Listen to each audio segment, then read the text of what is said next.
So right now I have Torito in here. I believe we got Torito in either the April or the May buyout. He is a 13-year-old Mustang, and I believe that he has been ridden before and that he's had some stuff done with him. However, when he got here, he was acting pretty green. He actually bucked somebody off. So I decided that we're going to do a complete restart on him. And in this video, you're going to see what I like to see before we go ahead and start a horse. This section will cover groundwork and what we're looking for with groundwork before we just throw a saddle on and climb up and pray for the best. So we're going to get you prepared before that. First, I really just want to make sure that he's leading up freely. And he's had some work done, so when you stop, he stops. When you back up, he'll back up. So he knows a lot of that stuff.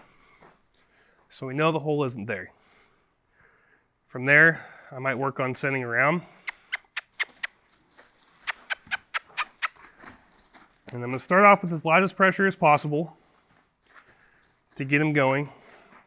I'm going to ask, I'm going to tell, and I might not need to reinforce, but I'm going to ask again. And that time he went without me having to tell him. I just want him to keep himself going. If he wants to move faster, that's fine. But I want him to be shaped up to me. I want his nose to be kind of tipped in a little bit. I want his ear to be on me, paying attention. And eventually, I want him kind of stepping over with that hind end away from me to just kind of shape up a little bit better. So right now he's doing pretty good. If they're not quite stepping in or out like you want them to, you can bump up on their nose, and that'll get their nose in and also help get the hip out. Whoa, that looked really good there. So I'll give him a break. I'm gonna go ahead and switch directions. I'm gonna ask, and that time I didn't need to tell at all for that side. Give him a little slack. And I'm not having to correct him too much right now on this side. He's paying attention to me pretty good. So you need to be able to make sure they understand, unless you say that magic word to stop, that they need to keep going. Even if I'm bumping to get that hip out, he needs to keep himself moving forward. And the goal for this is not just to send your horse flying around the round pen. You want it to be controlled. And like I said, you want to look for that nose to be tipped in, that ear to be on you, and you want that inside hind leg to kind of go out a little bit.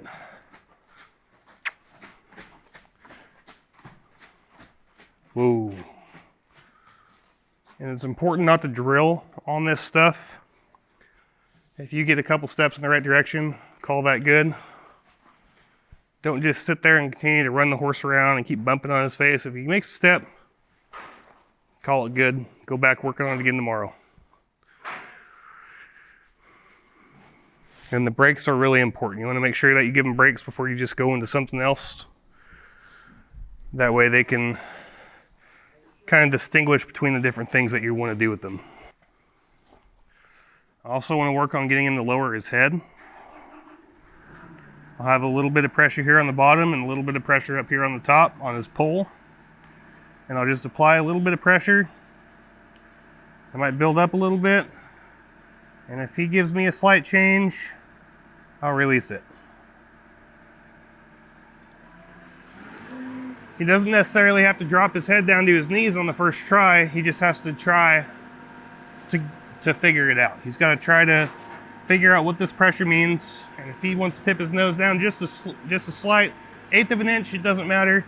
If he tries, you got to release that pressure.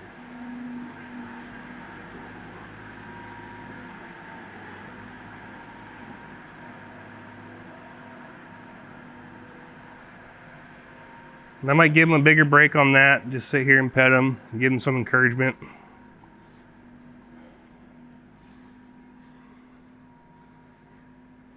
And I'll go ahead and go again. Like I said, I'm not looking for perfection today. I'm just looking for a little bit of progress.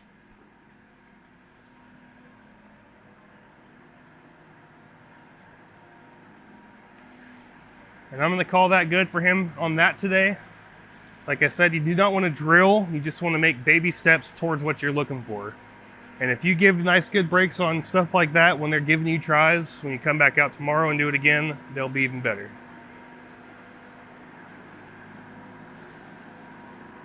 I also want to work on Flexion. Hi. And I think he does have some vision issues in one of his eyes here, but he needs to get used to this regardless. Right there is all you need. You just need your horse to be able to move his head a little bit over. You don't need your horse to be touching its side with this exercise. You just need him to be able to feel that pressure and come off of it. So I'm going to show you again. I'm going to push him over here. So right here with this, if he'll stay, when I pick up here, he needs to start moving his head over. I don't want him moving his feet, I just want his head. And when he gives me that try, I'll give him a quick break, go to the other side.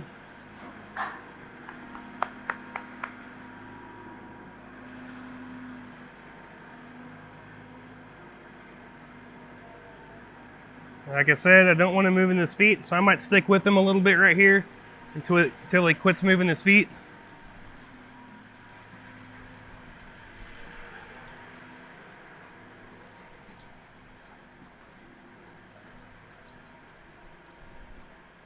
And then just ask for that head. And if you come up a little bit with your hand, sometimes it helps him a little bit. Right there. He gave me a try, so I'll give him a break. Give him a little reward here. I'll try again.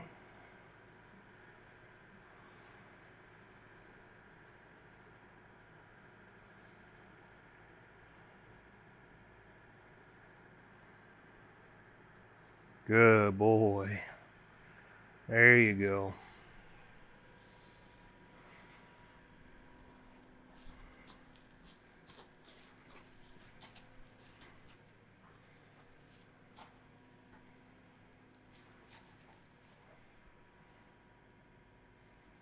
I'll go one more time on this side. Bring him over here.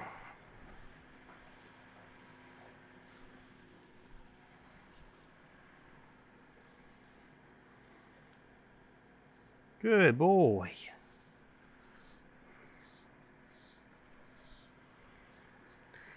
And typically, I would work on disengaging hindquarters too. But I want him to be able to figure out that every time I ask for this doesn't mean I'm going to ask him to move his hip over as well. So I'm going to go and work on a few other things, and I'm going to come back to working on moving his hindquarters. I might ask him to move his shoulders a little bit. So I'll put his head over and put my hand kind of where the cinch area is to ask him to step over in the front there. Okay, it's important when you're doing this, when you're asking him to move the shoulder over, that he steps over in the front. If your horse is stepping back here, that is not correct. You have to wait until you see that momentum shift forward and the foot go over the front.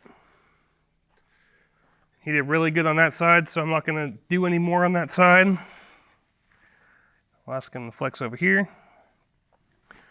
Put my hand in the cinch area.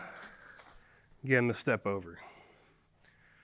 Now when I say the cinch area, I'm putting pressure right about here.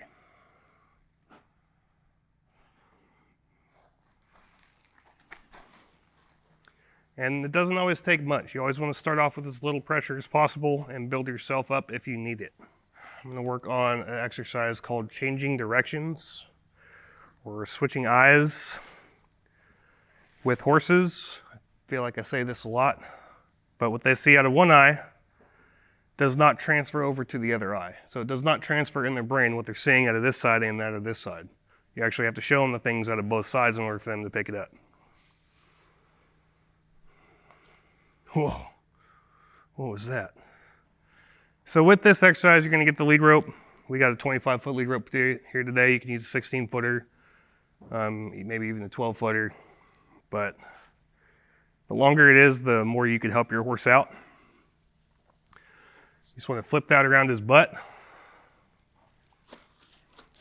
And wait for him to kind of relax with that pressure there. I'll go down and I'll pull pressure here, and I want to step more towards his hip to get him to turn and look at me out of the other eye there.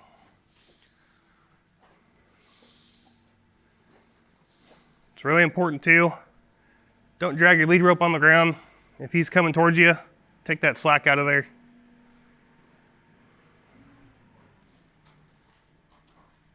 Another thing I always say too is have your lead rope organized. You don't want to have coils wrapped up around your hand. So I'll do this side now.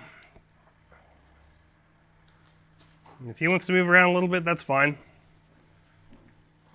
There we go. He might get stuck. I'm going to try to help him out. I'm going to get back to his hip.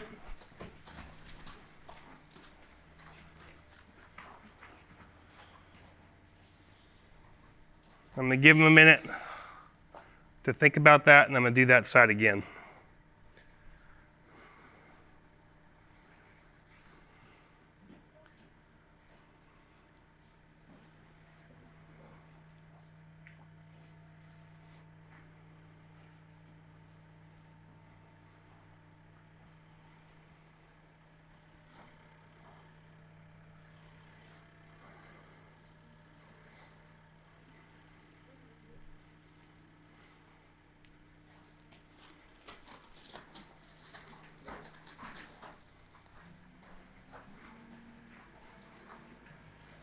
That time he did do it a little bit better.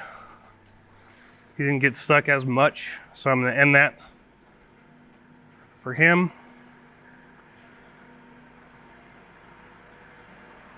There you go, buddy.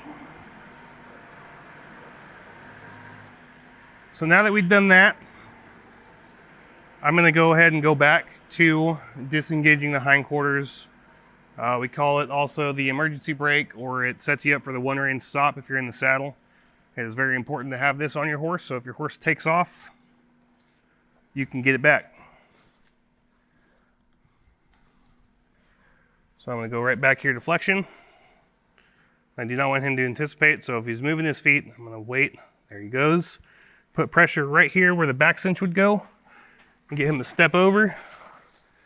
And it's the same thing with the back as in the front. When you get them to step over, you want that foot crossing over in front of the other foot, not behind it. Good boy. Go again. He's not anticipating me. This is what we want.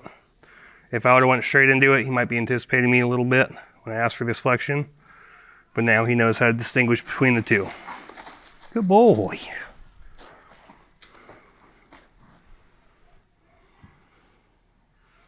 We'll give him a big break with that.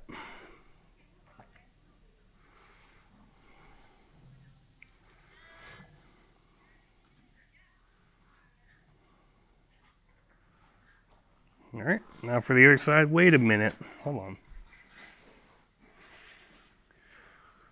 Ask for that flexion, pressure here where the back cinch would go.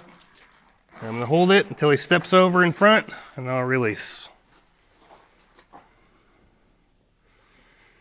I'm using very minimal pressure. I'm probably using less than half a pound of pressure when I'm doing this. With your horse, you might need to get all the way up to 20, 25 pounds of pressure before they finally realize, oh, they want me to step over. But you always want to start off with as little pressure as possible, and if you need more, build up gradually. Don't just go straight to 25.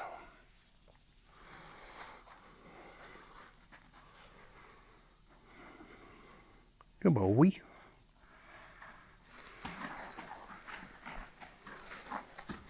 Good job, kid.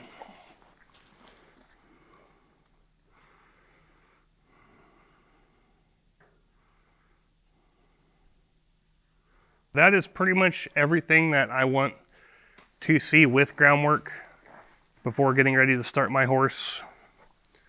I want them to be able to check out all this stuff. Now there's still some things that he needs a little bit of work on, like lowering his head, but we can get all that in the next couple of days. I might ask him to do it a couple more times a little bit later today, but that's pretty much everything that I like to see with Groundwork.